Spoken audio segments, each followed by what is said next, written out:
जैसे ही मैं बालिग हुई, एक अजीब सी चिट्ठी आई। तुम्हारे आसपास कुछ लोग सिस्टम से बंधे हैं, उनका मिशन तुम्हें यानी टारगेट करना है।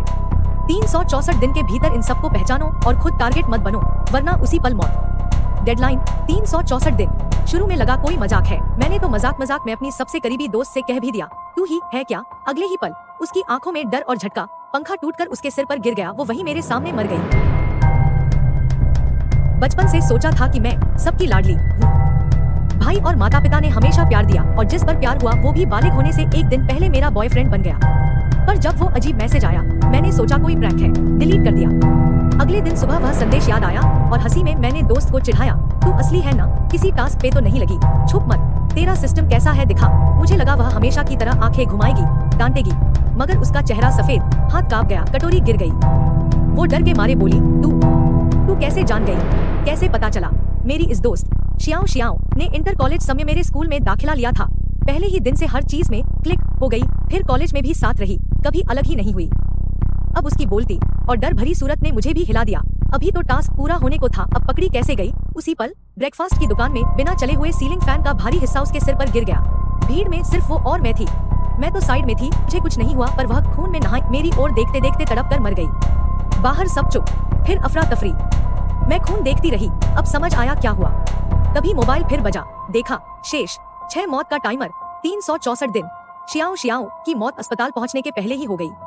मुझे रूटीन चेकअप के लिए ले जाया गया, सब ठीक पाया गया। हॉस्पिटल की बैठकी पर कांपती रही, बार बार वही डरावना मैसेज दोबारा पढ़ती रही। मन में झंझावात, क्या ये सब सच में हो रहा है। मैसेज भेजने की कोशिश, मगर हर प्रयास फेल, कोई जवाब नहीं। माँ और काउंसलर भागे भागे आए। माँ ने समीक्षक नजरों से सर से पैर तक देखा, सब ठीक है बेटा। काउंसलर बोली, सियाजिन सब ठीक तो है ना। तब जाकर डर टूटा, फूट फूट के रोई, माँ को पकड़ लिया। शियाओ मर गई। कौन शियाओ? वो जो आज ब्रेकफास्ट पर मेरे साथ थी। माँ, काउंसलर दोनों ऐसे देख रहे जैसे उन्हें याद ही नहीं। मैंने काउंसलर को समझाया, वो पड़ोस की 304 रूम, लेकिन कोई याद नहीं कर पाया, जैसे वो कभी थी ही नहीं। सांसें तेज, दिमाग सुन्ना, क्या उसकी मौत के साथ साथ उसकी याददाश्त भी दुनिया से मिटा दी गई है। तब मुझे समझ आया, शायद वह मैसेज सच है। सच में मेरे चारों ओर हैं। यदि अगले बर्थडे से पहले इन्हें नहीं पहचाना तो मौत पक्की। माँ मुझे अपने साथ रखना चाहती थी, मैंने मना कर दिया। अगर करता मेरे पीछे हैं तो वे कहीं भी पहुंच सकते हैं। मैं किसी पर भरोसा नहीं कर सकती, दोस्त, प्रेमी, परिवार, कोई भी करता हो सकता है। अगले दिन क्लास में दाखिल हुई तो हर कोई मेरा हालचाल पूछ रहा था। पहले लगता था सबसे बनती है, आज लगा इनमें से ही 8-10 लोग मुझे मारने आए होंगे। बॉयफ्रेंड ने भी गले लगाकर कहा, ऐसी बड़ी बात मुझसे क्यों छुपाई। सब तरफ से सहानुभूति थी, पर अब मुझे हर कोई ग्रेनी जैसा लगता। इनमें से कौन करता है। मैंने टेढ़ा मेढ़ा नाम आजमा कर मैसेज में डाला, टीप मिली। एक दिन में सिर्फ एक कोशिश, गलत तो 50 दिन घटेंगे। मुझे डर लगने लगा, अब गलती बर्दाश्त नहीं। तभी रूममेट लौटी, उसका व्यवहार भी संदेहास्पद। उसने खाने पीने के बहाने मुझसे दोस्ती निभाई, अब मैं उसे भी करता मानने लगी। उसकी निगाहों में वैसी शिकस्त जब देखी, मैंने सारा वाकया शेयर किया। अब मन में एक और शंका, करता आपस में प्रतिद्वंदी है क्या। धीरे धीरे मैंने उस पर निर्भर रहना शुरू किया। जैसे ही मैंने दिखाया कि मैं उससे चिपक रही, बाकी करता बेचैन हो गए। अगले कुछ दिन ध्यान से देखा, क्या सच में करता एक दूसरे से मुकाबला करते हैं। अब देखना है कौन कब क्या करता है। बाकी करताओं की बेचैनी खुलकर दिखने लगी थी। कुछ ही दिनों में बहुत से लोगों के बर्ताव में ढेर सारा बनावटी अपनापन आ गया। मैंने सारी शंका अब थोड़े चुने लोगों तक सीमित रखी, लेकिन यह तरीका भी हमेशा सफल नहीं था। एक जगह के बाद शक की संख्या घटाई नहीं जा सकती थी। ऐसे में रूममेट के साथ रहकर भी कोई फायदा नहीं। अगली बार जब फिर नाम डालने का मौका मिला, मैं बॉयफ्रेंड का मैसेज अनदेखा कर रूममेट के साथ बाहर बारबेक्यू खाने चली गई। उसने हल्का नशा चढ़ा झेंप कर मेरा हाथ थामा। शियाओ, तुम नहीं जानती, पहली बार तुम्हें देखा मानो परी देख ली हो, तब से चाहा दोस्त बन जाओ, तुम तो सबके लिए दयालु। वह बोलता जा रहा था, उसकी आंखों में सच्ची खुशी छिपी ही नहीं। मैं उसे देर तक देखती रही। आरो, मुझे ये दुनिया बहुत पसंद है। एक और चाहती थी, वह करता न होता कि वह जिंदा बच सके। दूसरी ओर, अगर वही करता है तो सारे शक सही निकलेंगे। लेकिन मेरे पास न समय है न मौका, सबसे पहले खुद को बचाना। मेरी बात रूममेट को समझ नहीं आई। मैंने उसका नाम सिस्टम में दर्ज किया। वह नशे से थोड़ा सीधा हुआ, चेहरा जदा। अचानक घबराकर कुर्सी से उठा, 2 कदम पीछे हटकर भागने की कोशिश।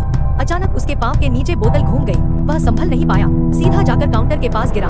वहाँ दुकानदार ने मीट काटने वाली बड़ी छुरी से वार किया, ठीक उसी तरह जैसे शियाओ की मृत्यु हुई थी। कोई एम्बुलेंस की जरूरत नहीं, मौत उसी पर। वह मरते वक्त मुझे देखता रहा, जैसे कुछ कहना चाहता था, पर खून में डूब गया। आसपास सब चीख पुकार, मैं वहीं पत्थर सी सिहर गई। फिर आंखें बंद कर ली, नजरें फेर ली। चश्मदीद होने के नाते फिर मुझे हॉस्पिटल ले जाया गया। पुलिस ने पूछताछ की, कंधे पर हाथ रख दिलासा दी, सिर्फ हादसा था। डॉक्टर, काउंसलर, माँ, सभी यही बोले। लेकिन सच्चाई सिर्फ मुझे पता थी, यह हादसा नहीं था। इस बार माँ ने मेरी मर्जी के खिलाफ कई दिन हॉस्पिटल में रखा। अभी भी चैन नहीं। सीधा काउंसलर से कह आई, इसे हॉस्टल से ले आओ। लगातार कई हादसों से स्कूल भी घबराए, जल्दी मुझे घर भेज दिया। घर लौटकर मैंने अपने 2 और सबसे संदिग्ध लोगों के नाम ट्राई किए, एक सही था, दूसरा गलत। एक बार फिर मेरे समय में से 50 दिन कम हो गए, लेकिन अब एक करता मिल गया।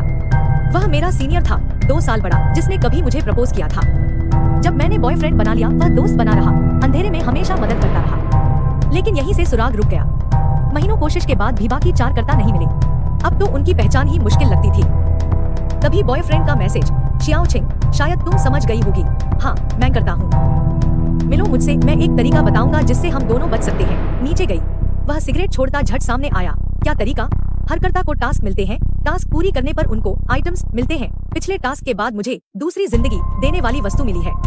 अगर यह तुमने इस्तेमाल किया, कोई भी जानलेवा हमला या खतरा असर नहीं करेगा। एक तरह से एक्स्ट्रा लाइफ। हम दोनों जिंदा रह सकते हैं। इन बातों पर मुझे क्यों भरोसा हो? अगर तुम मुझ पर शक करती हो, मेरा नाम लिख दो। पिछले महीनों जिनकी मौत हुई तुम्हारी वजह से हुई, मैं मानता हूँ। शुरुआत के लिए दोस्ती की, पर सच में तुमसे प्यार करने लगा। मैं मरना नहीं चाहता, तुम भी मत मरो। मैंने 2 करता खोजे। इन 2 नामों की पर्ची पकड़ो। मैं उसकी मासूमियत देख अपनों का नाम दर्ज नहीं कर पाई, बस कागज को फेंक कर ऊपर चली गई। माँ बाहर खड़ी मिली, हाथ थामे देर तक देखती रही। सब ठीक है? हाँ माँ। उस रात कुछ नहीं बोली, बस सिर सहला दिया। मन ही मन सोचा, काश सब जिंदा रहते, कोई क्यों मरे। अब तो दूसरी जिंदगी चुनकर गेम खत्म करने का फैसला किया। लेकिन अंत में सब बदल गया। बॉयफ्रेंड ने कई दिन बाद दोबारा समझाया। जैसे ही मैं आइटम इस्तेमाल करने लगी, कान में इलेक्ट्रॉनिक शोर गूंजा। वो फिर अपनी मोहब्बत जताने लगा, मगर मैंने उसका नाम सिस्टम में डाल दिया। उस पर गहरे गुस्से का असर। तुम मुझ पर शक करती हो, मैं तुमसे प्यार करता हूँ, पर तुमने मुझे धोखा दिया। मैं जानता था, जादुई आइटम जैसी कोई चीज नहीं होती। यह सब तुम्हारा भरोसा जीतने का नाटक था। उसकी मौत के बाद उसने जो 2 नाम दिए थे, मैंने उन्हें भी सिस्टम में डाला। दोनों करता निकले। अब केवल एक करता बाकी था, और टाइमर में कुछ ही दिन। अब मौत का डर थोड़ा कम हुआ। माँ पापा अब और भी ज्यादा ख्याल रखने लगे। हर दिन सब बारी बारी मेरे साथ रहते। अब अंदेशा, अगला करता शायद परिवार से जुड़ा कोई रिश्ता हो सकता है। बचे एक करता पर बार बार शक हुआ, मगर नाम दर्ज करने की हिम्मत नहीं हुई। अब तो खुद को मरने के लिए भी तैयार कर लिया। लेकिन सब कुछ उल्टा हो गया। पहले माँ की मौत आई, फिर मैसेज, सभी कर्ताओं की पहचान हो चुकी। कंफर्म करें, गेम समाप्त करें। जीत के बाद नई जिंदगी मिलेगी। इतना कुछ होने के बाद सिर्फ एक बात याद आई, शियाओ शियाओ को पहचानने वाला नाम मैंने कभी सिस्टम में लिखा ही नहीं था। तो गेम क्यों खत्म हुआ? तभी समझ आया, कर्ताओं का असली टास्क आखिर है क्या। संपूर्ण दर्द के बाद जब होश आया, खुद को किसी अनजान जगह पाया। मोबाइल में ताज़ा मैसेज, अब इस दुनिया के पात्रों को करो, सफल करता ही अगले स्तर तक पहुंचेगा।